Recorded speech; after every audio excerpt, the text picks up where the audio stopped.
प्रधानमंत्री नरेंद्र मोदी अक्सर जनता के लिए कोई न कोई घोषणा करते रहते हैं।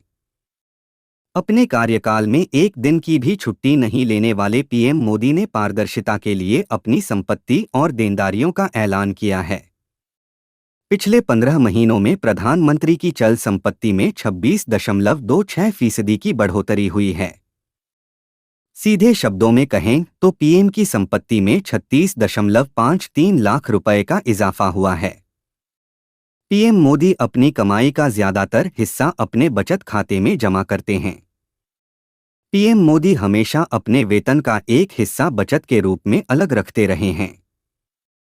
गुजरात में 1.1 करोड़ का प्लॉट और घर। आपको बता दें कि प्रधानमंत्री नरेंद्र मोदी ने 12 अक्टूबर को 30 जून तक अपनी संपत्तियों का ब्यौरा दिया था।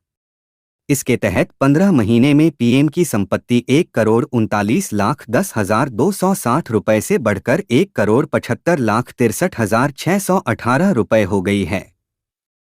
तो उनकी संपत्ति में कुल 36.53 लाख रुपए का इजाफा हुआ है। वहीं प्रधानमंत्री की अचल संपत्ति में कोई इजाफा नहीं हुआ है। पीएम मोदी ने कहा है कि गुजरात के गांधीनगर में एक घर के साथ साथ 1.1 करोड़ रुपए का प्लॉट भी है। इसके तहत पीएम मोदी सहित पूरे परिवार का उस संपत्ति में हिस्सा है। रिपोर्ट में कहा गया है कि PM Modi infrastructure bond, NAC और जीवन बीमा के रूप में अपनी बचत को अलग रख रहे हैं।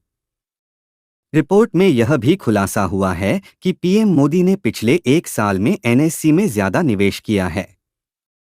दूसरी ओर उनका बीमा प्रीमियम कम हो गया है। वेतन में 30% की कटौती। कोरोना वायरस के कारण देश की अर्थव्यवस्था खराब हो गई है। इसके चलते सरकार ने सभी सांसदों के वेतन में से 30% कटौती का प्रस्ताव रखा था। इस वजह से प्रधानमंत्री के वेतन में भी कटौती की जा रही है। रिपोर्ट में यह भी कहा गया है कि प्रधानमंत्री के बचत खाते में 30 जून 2020 तक 3.38 लाख रुपए हैं। वहीं जून के अंत में पीएम मोदी ने अपने पास 31,450 रुपए नकद रखे थे। सोने की 4 अंगूठियां।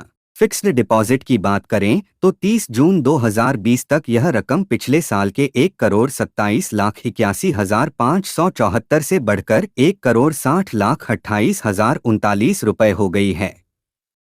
वहीं प्रधानमंत्री के पास कोई कर्ज नहीं है, न तो कोई देनदारी है और न ही पीएम मोदी के पास कोई कार है। पीएम मोदी को लग्जरी आइटम्स का भी कोई शौक नहीं है।